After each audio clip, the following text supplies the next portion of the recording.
The modern world is built on a specific, comfortable lie. It tells you that to build an empire, you must follow the path of the establishment, that you need the right degree, the right manners, and the permission of the elite. But history does not whisper these polite suggestions.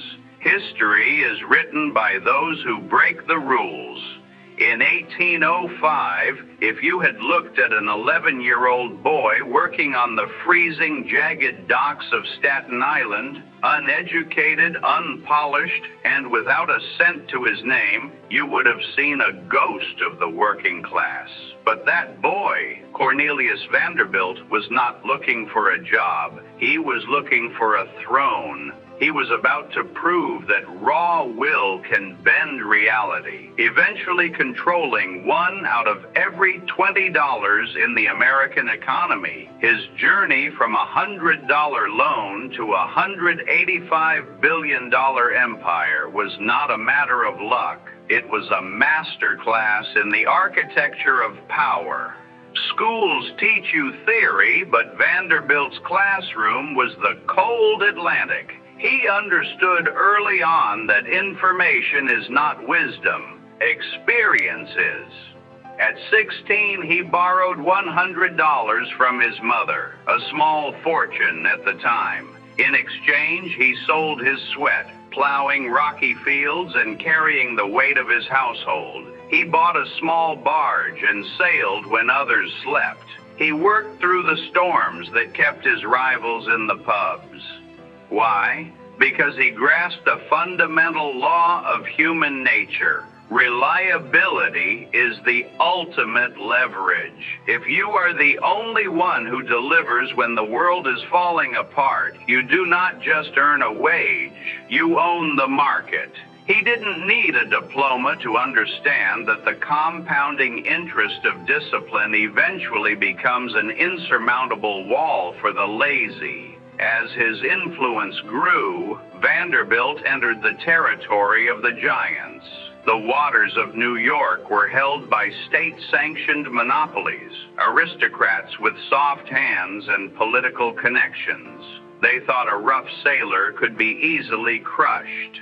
They were wrong. Vanderbilt launched a war of attrition. While his rivals charged $3 for a ticket, he charged $1. When they matched him, he dropped to 10 cents. And finally, he did the unthinkable. He made the ride free. He transported the masses for zero cost, monetizing their hunger by selling food and drink on board. He didn't just compete. He created an ecosystem where his rivals bled to death while he profited from the attention of the crowd. Eventually, the elite didn't just lose. They paid him a king's ransom just to go away. He didn't pay to solve his problems. He became such a massive threat that the world paid him to stop.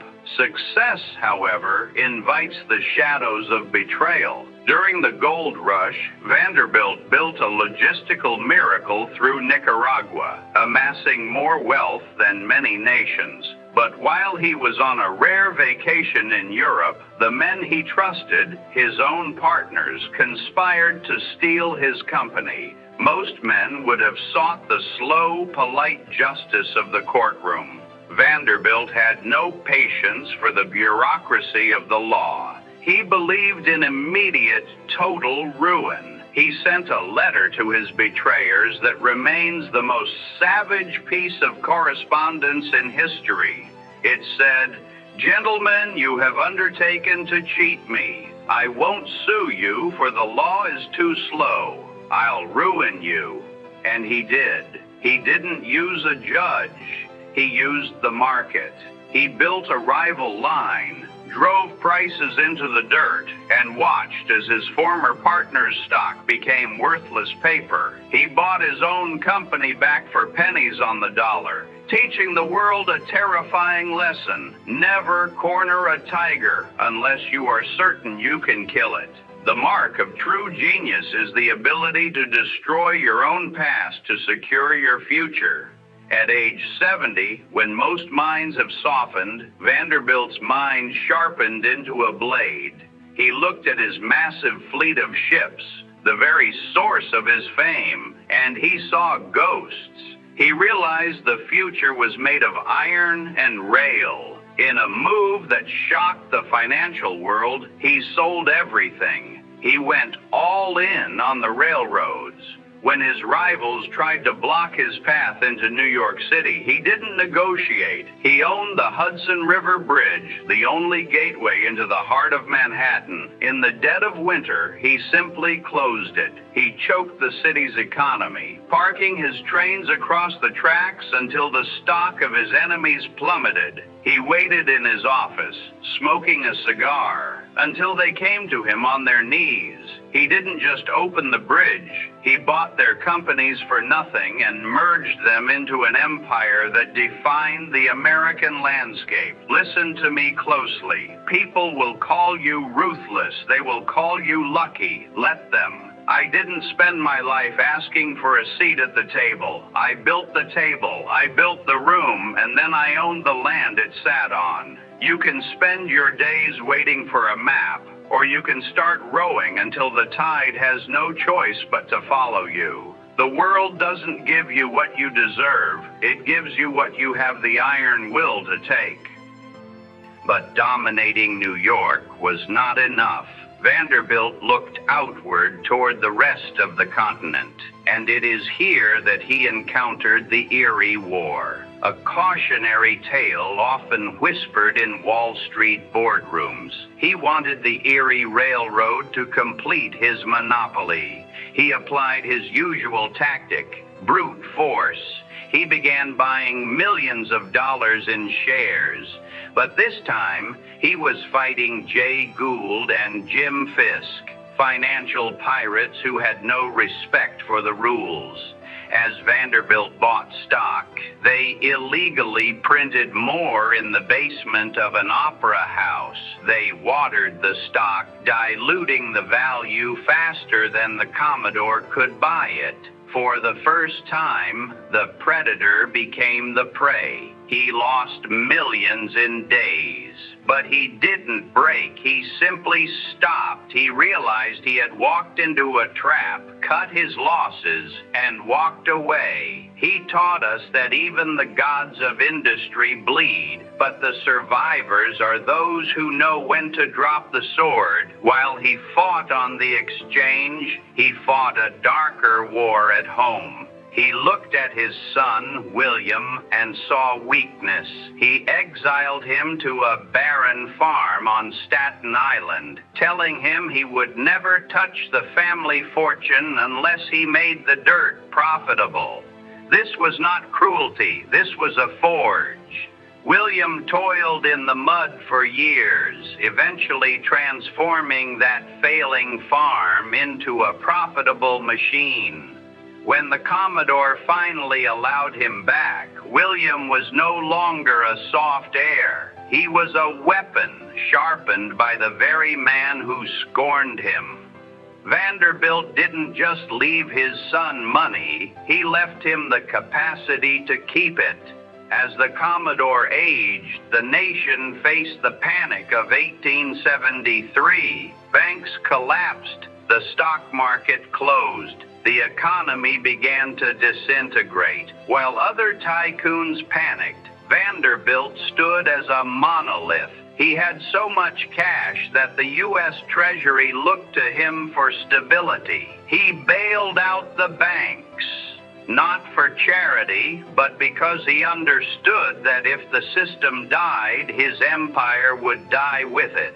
He proved that true power is being the immovable object when the rest of the world is trembling. In his final years, he decided to leave a mark that could not be erased. He ordered the construction of the Grand Central Depot. It was a cathedral of industry, built with glass and steel. He wanted every person entering New York to feel small in the presence of his creation. When you walk through Grand Central today, you are walking through the externalized mind of Cornelius Vanderbilt. It is a testament to the idea that one man's vision can impose order on chaos. As death approached in 1877, the Commodore lay in pain. He called for William. He passed the torch, leaving 95% of his fortune to the son he had once exiled, ignoring his other children. He knew that democracy destroys dynasties. To keep the flame alive, you must concentrate the fuel. He died as he lived, unapologetic and victorious. The history books had no choice but to call him the architect of modern America. Now silence the noise of your modern life and listen. You look at my statue and see a man made of bronze. You are wrong. I am made of decisions. I am made of the risks I took while you were asking for permission. You think the world is unfair. I fought the government, the banks, and my own blood, and I won. Not because I was destined to, but because I refused to accept any other outcome. The world is filled with people waiting for a savior. I am telling you, there is no perfect time. There is only the time you seize. Do not envy my wealth. Envy my resolve. Money is cheap. It comes and goes like the tide. But the ability to look at a frozen river and see a weapon, that is power. I conquered my time. Now the clock is ticking on yours. Stop asking if it is allowed. Go out there and build something that casts a shadow long enough to cover your grave. The empire is waiting, but it will not wait forever.